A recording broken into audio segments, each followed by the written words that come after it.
Takhle moje pleť vypadala předtím. Hromada porů, černých teček a podkožní akné. A takhle vypadá moje pleť dnes.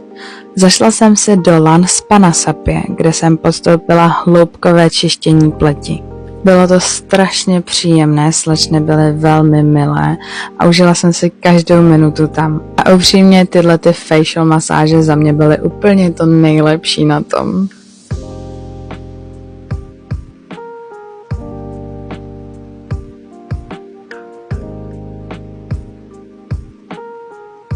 Tímto přístrojem mi odstraňovali odumřelou kůži z obličeje, nemusíte se vůbec ničeho bát, bylo to velmi příjemné.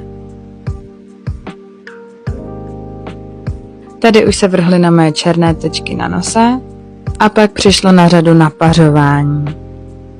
Pokud víte, co po tomhletom následuje, je to ta nejvíc satisfying část na tom, ale zároveň i ta nejvíc nepříjemná. Nejdřív mi vydezinfikovali obličej a pak se vrhli na všechny ty nedokonalosti, co jsem tam měla.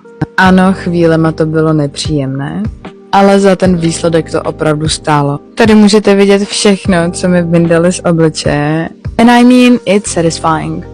Pak mi dali uklidňující masku, která po této části byla velmi příjemná a šlo se na Blue Light terapii.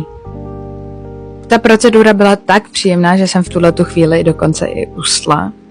Ale pak jsem se musela rychle probudit, protože jsme pokračovali dál. A teď se dostáváme do mé úplně nejoblíbenější části a to byl tenhleten přístroj, který vám ochlazoval obličej a bylo to strašně příjemné. Holky to pak celé završily tím, že mi dali SPF-ko. Musím říct, že za mě to bylo naprosto neuvěřitelný, děvčata byly strašně příjemný, i jsme se tam společně nasmáli.